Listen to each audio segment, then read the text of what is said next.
El poder en tus manos.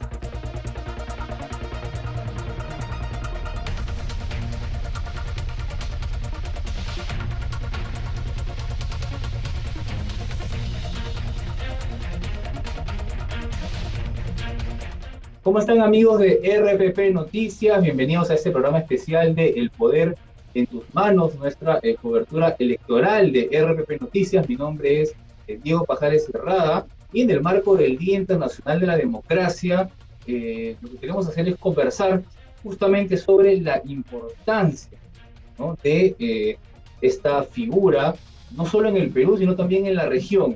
Estamos a pocos días, a pocas semanas de unas nuevas elecciones regionales y municipales, esta vez en un contexto político complicado. Y para hablar al respecto y de lo que está pasando, por supuesto, en la región, los peligros que corre la democracia y todo lo demás, tenemos realmente dos invitados de lujo. Voy a presentarlos. A la primera, Isabela Ninat, ¿verdad? Actualmente es decana de la Facultad de Derecho de la Universidad Adolfo Ibáñez, Master of Laws de Columbia University, licenciada en Derecho de la Pontificia Universidad Católica de Chile, ¿no? Ha editado varios libros y diversas materias de políticas públicas. Actualmente es directora de la Sociedad Chilena de Políticas Públicas. Bienvenida, Isabel, mucho gusto tenerte por aquí. Muchas gracias, Diego. Un gusto estar con ustedes y gracias por la invitación. Y por supuesto también tenemos a Maxwell Cameron. Él es doctor en Ciencias Políticas por la Universidad de British Columbia. Es profesor principal de Ciencia Política en University of British Columbia, en Vancouver, en Canadá, y director del Centro para el Estudio de Instituciones Democráticas en la misma universidad. De hecho, es especialista desde hace más de 20 años en estudios sobre política comparada, tiene una serie de publicaciones diversas y es un experto, evidentemente, en materia democrática y elecciones.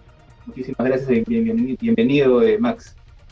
Gracias, Diego. Es un placer acompañarlos. Muchísimas gracias por su tiempo. Quiero empezar haciéndoles la pregunta general, ¿no?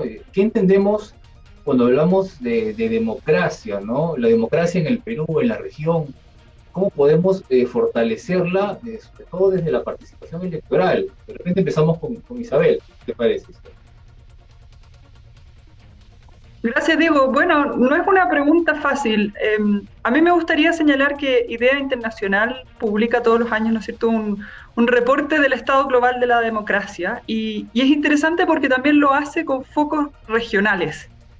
Lo que muestra es que, sobre todo durante los años de pandemia, a nivel global se vio un retroceso en las democracias. Vimos más regímenes autoritarios y sobre todo que en muchas democracias empezaron a ver, por ejemplo, coartados ciertos derechos. Pensemos no solamente en las restricciones de movimiento que obviamente sufrimos en todos los países por temas sanitarios, pero también libertad de expresión, ataques a instituciones electorales, en los casos en que hubo elecciones en muchas latitudes diferentes.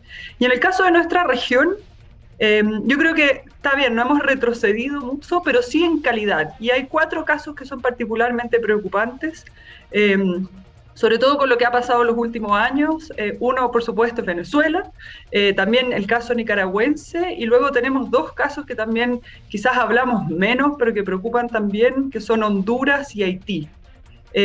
Tenemos además una serie de elecciones en distintos países. Tú mencionabas el caso de Perú. Tenemos prontamente también elecciones en Brasil, un país que también, ¿no es cierto?, enfrenta grandes desafíos en materia democrática. No sé si han visto la última portada del journal The Economist, con la figura, ¿no es cierto?, muy visualmente de lo que va a pasar o de lo que podría pasar ahí. Entonces yo creo que estos son años bien desafiantes para la democracia, particularmente en nuestra región, en que además se junta con una crisis económica y con inflación, ¿no es cierto?, menos crecimiento en muchos de los países, que por supuesto trae además mayores demandas ciudadanas sobre los regímenes en todos los países de nuestra región. Max, tú que eres un conocedor también de la política peruana, digamos, ¿cómo aplicas este tema de la democracia? Porque el peruano promedio tiene la impresión, ¿no?, desde las elecciones del 2021, que todos sabemos en qué contexto se dieron, y todo lo que ha ocurrido en el último año en el Perú, pues con el ataque también a instituciones, ¿no?, a los órganos electorales y todo lo que conocemos. ¿cómo entender desde el Perú la figura de la democracia, Max? Bueno, de acuerdo con lo que dice Isabel, yo creo que Perú es un caso ejemplar del problema, ¿no? De democracia de baja calidad, ¿no? En la región en general, la mayoría de los países son democráticos. Solamente hay 3 regímenes abiertamente autoritarios, que son Cuba, Venezuela y Nicaragua. Y hay una democracia, Uruguay, bastante ejemplar.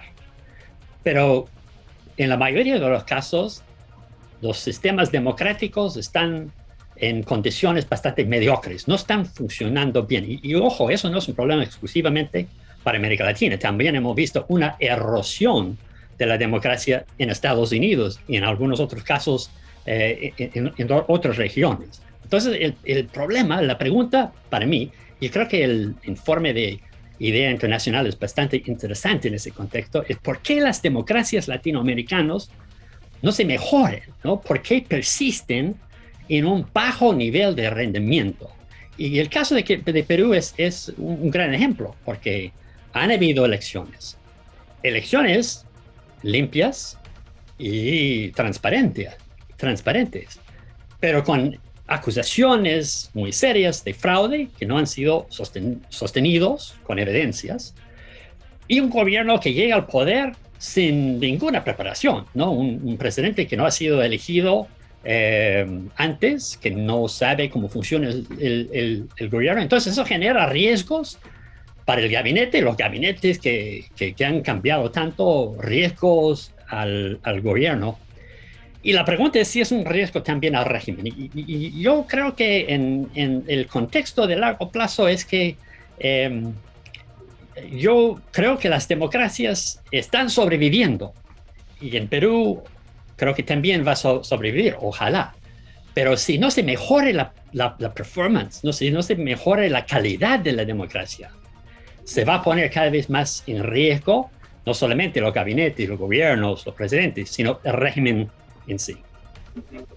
Muchas gracias, Max. Isabel, ¿cómo ver desde la realidad chilena, que es muy cercana a la nuestra, ¿no? Que curiosamente comparte, podríamos decir que compartimos ideologías? Ya no sé si la ideología hoy en día es algo determinante, pero ¿cómo desde Chile podemos tomar como ejemplo o no y ver en perspectiva el Perú desde tu punto de vista en temas de democracia, elecciones en general? A ver, yo creo, primero me gustaría solamente decir una frase complementando lo que decía Max. Yo creo que es muy interesante distinguir 2 cuestiones que son fundamentales. Una es cuando uno pregunta, por ejemplo, en las encuestas. Hay muchas encuestas que miden satisfacción con la democracia o la valoración de la democracia. Entonces, cuando se les pregunta, sobre todo en nuestra región, ¿usted valora la democracia? La gran mayoría dice sí, yo prefiero una democracia. Pero luego le pregunta, ¿estás satisfecho con cómo funciona la democracia? Y ahí la distancia es enorme. Entonces yo creo que hay que tener ojo en separar, porque uno puede decir, bueno, pero la gran mayoría de la población dice que le gusta la democracia, entonces estamos bien. Y la verdad es que ese es el primer paso. El segundo paso es, bueno, pero la gran mayoría dice que le gusta, pero que no está contenta, conforme con cómo está funcionando. Y eso tiene que ver con muchos factores: provisión de servicios públicos, limitaciones de la corrupción, control de la corrupción, funcionamiento del sistema político esencialmente. Y ahí voy a tu pregunta, Diego.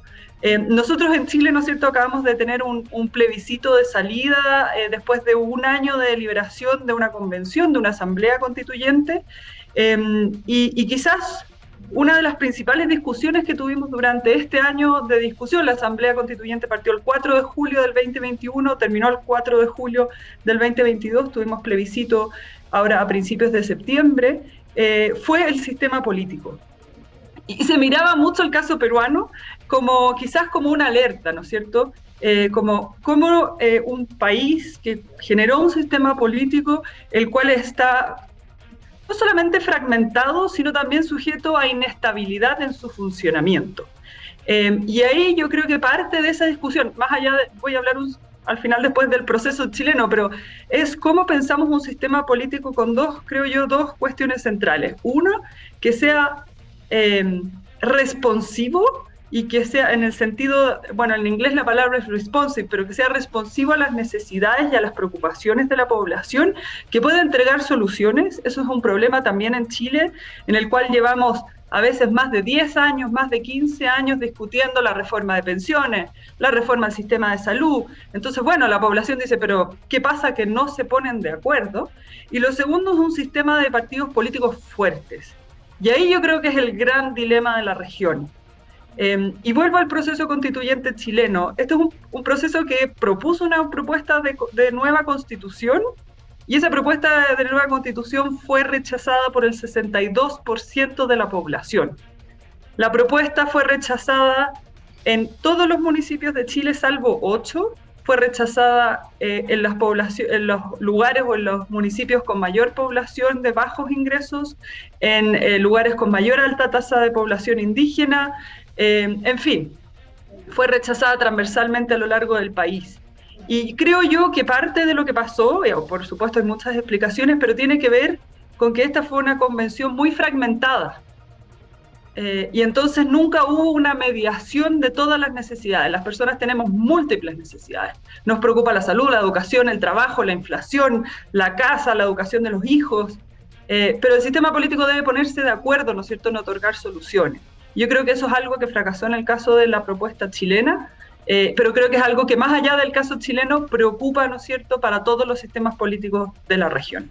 Has dicho algo bastante importante que tenía que ver con mis siguientes preguntas, que es el tema o el sistema de partidos políticos, ¿no? Y que eso me gustaría hilarlo incluso con la fragmentación política. Por ejemplo, en el Perú tenemos un congreso que llegó con 10 partidos políticos, con bancada, ¿no? Que ya es una alta fragmentación y que se ha ido durante el último año fragmentando aún más. Se ha expandido a 14 grupos parlamentarios, sin contar a los no agrupados, ¿no?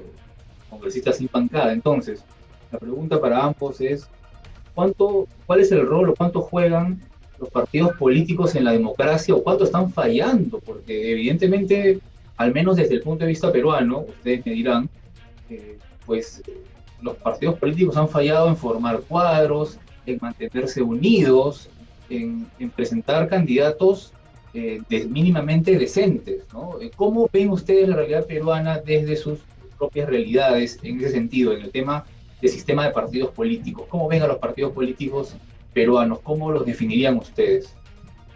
Bueno, yo creo que los partidos son fundamentales. Hace casi 20 años yo escribí un artículo con Steve Levitsky llamado Democracia sin partidos, si Perú podría sostener la democracia después del colapso del sistema de partidos políticos, que en décadas anteriores ha existido el APRA, la Acción Popular, una Izquierda Unida.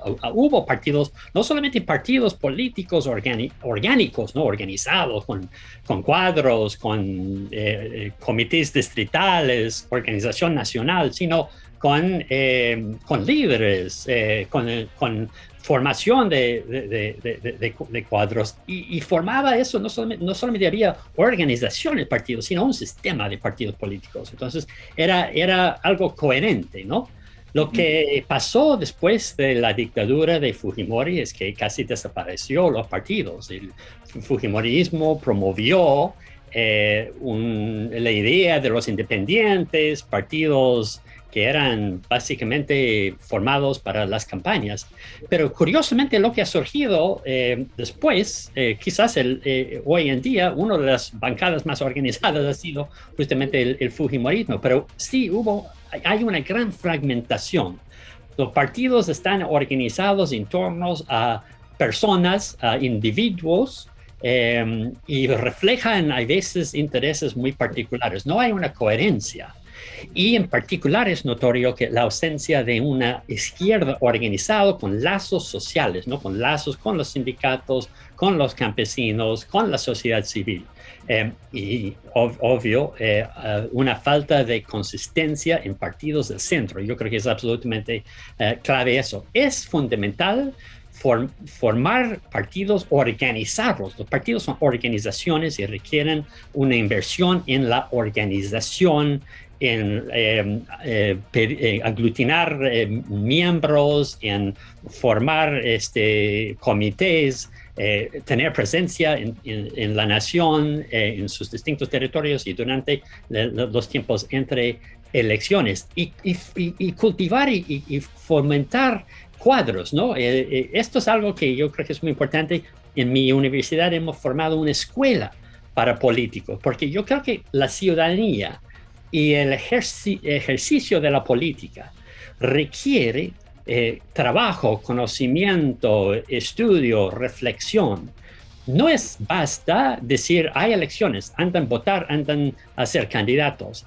Hay que formar ciudadanos, hay que formar políticos. Y yo creo que las instituciones educativas y todas las instituciones públicas, como en el Perú hay el Jurado Nacional de Elecciones, el OMPE, el jurado tiene su escuela de gobernabilidad, lo cual me parece muy importante. Yo he tenido alguna participación con ellos en el pasado. Yo creo que el trabajo de ellos es sumamente importante. Hay que tomar la democracia como algo que requiere la cultivación, ¿no? Y sin esto, lo que pasa es que las instituciones no funcionan, y eso vemos en Perú. Las instituciones no están funcionando bien, en gran parte por la ausencia de partidos y la ausencia de cuadros capacitados, capaces de animar las instituciones. Isabel, la misma pregunta para ti, por favor. Yo creo que este es el principal desafío hoy día que tienen las democracias de nuestra región, bueno, y en todo el mundo, la verdad. ¿Por qué? Porque los partidos desde los 90, o desde principalmente de fines de los 90, han ido perdiendo militancia. Y hoy día nosotros vemos, por ejemplo, en las nuevas generaciones, sobre todo, su manera de aproximarse a la política es mucho más basada en causas, la causa medioambiental, la causa vegana, la causa de la región donde habitan. Influye mucho también el uso de las redes sociales. Las redes sociales hacen que esta participación, ¿no es cierto?, esporádica, inmediata, casi directa, de poner un like o participar en un foro, sea mucho más fácil. Y entonces esa noción de intermediación creo yo que se ve muy desafiada. Los partidos solían tener esta función de intermediación, ¿no es cierto?, de ir a explicar la propuesta del gobierno a la ciudad, la localidad. Hoy día eso no es necesario. Esa noticia la tenemos inmediatamente, la tenemos no solamente en el diario, la tenemos casi en tiempo real, ¿no es cierto?, muchas veces es transmitida. Entonces los partidos se vieron un poco desajustados de, bueno, ¿cuál es mi lugar aquí?, ¿no es cierto?, más allá de la elección, como decía Max. Pero me parece a mí que una democracia sin partidos pierde aquello que hoy más que nunca es fundamental, y que es la agrupación de intereses.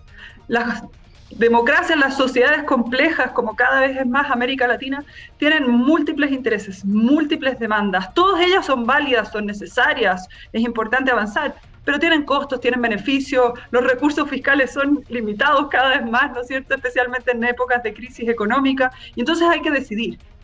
Y eso hace que este rol de los partidos es el que yo creo tiene que tener mayor presencia que nunca en nuestra región.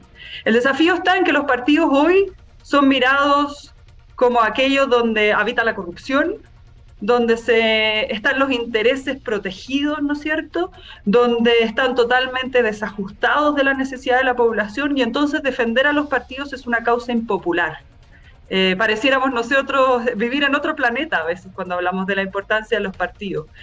Por lo tanto, ¿qué creo yo? Yo creo que los partidos tienen un rol fundamental en renovarse, conectar con las nuevas causas, con las nuevas generaciones, de una manera que ya no sea solamente la mediación, porque eso ya está, sino también en generar, como digo, esta agrupación de intereses.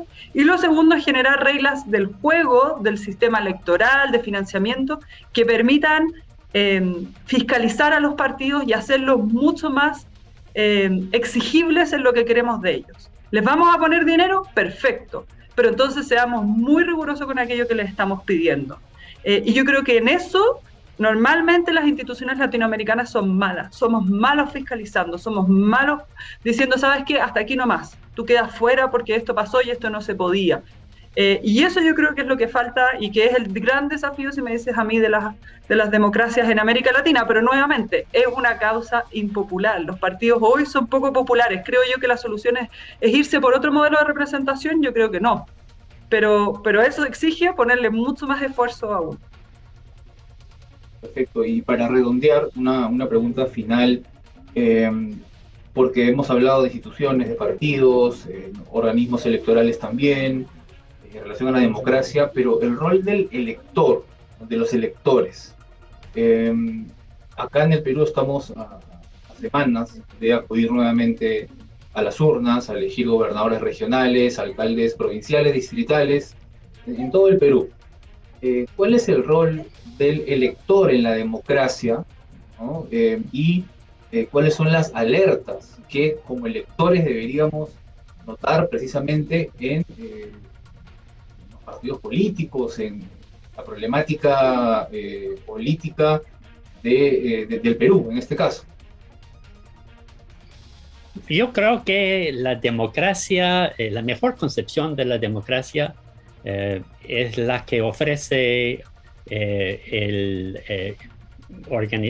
International IDEA, incluso ha hablado de eso, de las Naciones Unidas y la OEA, tiene un informe acerca de la idea de la democracia de ciudadanos. Eso es un concepto que viene de O'Donnell, que reconoce que lo que es central en la democracia es la participación de los ciudadanos y participamos en elecciones y eventualmente como candidatos, pero para que las elecciones sirvan realmente como forma de expresar la voluntad de la población, se requiere un conjunto de condiciones que son como, por ejemplo, derechos y libertades fundamentales, pero además un orden constitucional y un Estado capaz de defender los derechos de los ciudadanos y sus libertades, ¿no? Entonces, gran parte de la debilidad de la democracia tiene que ver más con la deficiencia del Estado que la ciudadanía, pero sin embargo, ambos van de mano. Y creo que hay un rol fundamental que tiene que cumplir los estados en la región, y es educar la población y cultivar los hábitos y las virtudes necesarias para una ciudadanía consciente, una ciudadanía informada. Ahí van, el tema de las redes sociales son muy importantes, porque hoy en día, ¿dónde recibimos nuestra información? En muchos casos es a través de las redes. Yo creo que es muy importante que promovemos un periodismo responsable, educación pública para los ciudadanos, espacios de debate en la sociedad civil, donde se demuestran modelos de autogobierno, modelos de cómo tener un diálogo cívico, un diálogo respetuoso, donde reconocemos, como dijo Isabel muy bien, ¿no?, que hay distintos intereses, vivimos en sociedades muy plurales y el gran reto de la democracia es lograr vivir en diferencias, en pluralismo, sin matarnos entre nosotros, respetando uno al otro como alguien que merece respeto por sus derechos y su autonomía. Yo creo que lo más preocupante que yo veo en este momento, y no solamente en América Latina, también en Canadá, en Europa, en Estados Unidos, es una tendencia de no respetar, de no tolerar el otro, el odio y la descalificación del otro. Yo creo que esto es lo más importante porque es la cultura que necesitamos para que florezca la democracia. Perfecto, Isabel, palabras. Solo el caso chileno reciente yo creo que es bien interesante. ¿Por qué? Porque en la última elección, la del plebiscito de salida, como lo conocemos en Chile, del 4 de septiembre, votó el casi 86% de la población. En Chile ese número no se había visto desde fines de los años 80. Nosotros teníamos participación cercana al 50%, al 40%, y ahora para esta elección tuvimos voto obligatorio. Por supuesto, muchas cosas podemos hablar de esa elección, pero yo creo que ha sido impresionante además cómo muestra una población que es menos polarizada, más moderada de lo que muchas veces el sistema político cree. Y eso hace de que el gobierno que hoy día está actualmente dirigiendo el país, ¿no es cierto?, el presidente Boric, pero también el Congreso y todo el sistema político ha tenido que reflexionar en torno a las prioridades que se ponen para los próximos años, a las necesidades principales, a las urgencias y por supuesto ahora en el caso chileno a cómo volvemos a iniciar el proceso constituyente. Y yo creo que ese es una demostración de un caso en que la ciudadanía se manifestó de manera pacífica, ordenada. Nosotros en Chile tuvimos la votación a las 2 horas, ya era claro, ¿no es cierto? El servicio electoral no fue cuestionado y al revés, funcionó de maravilla, pero es una manera de demostrar que el ejercicio del voto tiene un impacto enorme, no solamente en ese momento, en esa elección, sino también en las agendas que se fijan los gobiernos y los congresos para los próximos 3 o 4 años, dependiendo del momento, ¿cierto? Entonces creo yo que hay que pensar en los momentos electorales, por supuesto, cuando uno elige una autoridad, por la autoridad que va a estar votando, pero también por las señales que se mandan nuevamente, para hacer de que los sistemas políticos funcionen mejor y sean más responsivos a las necesidades de la gente, porque lo que queremos, ¿no es cierto?, es una democracia que no solamente sea valorada por el hecho de que podamos votar, sino también porque funciona bien. Sí, perfecto. Esa pregunta era para nosotros clave porque en el Perú tenemos un ausentismo usual que está por encima del 20%, ¿no? Entonces la participación creo que es clave y de hecho ha sido un placer realmente tenerlos hoy a ustedes, Maxwell, Isabel, realmente un lujo conversar sobre democracia, algo tan importante, un concepto que es un proceso, ¿no? Pero a la vez también un fin, ¿no? Y que estamos en constante aprendizaje y todo lo que hemos hablado, de hecho, le sirve mucho a tanto a electores como a partidos políticos aquí en el Perú a puertas de próximos comicios. Les agradezco mucho. Maxwell Cameron, Isabel Aninat han estado con nosotros hoy en El Poder en Tus Manos, nuestra cobertura periodística en RPP Noticias.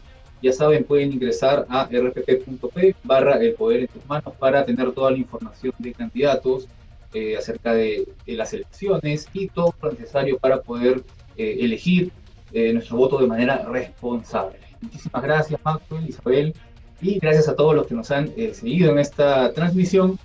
Hasta la próxima. Gracias, Diego. Gracias, Diego.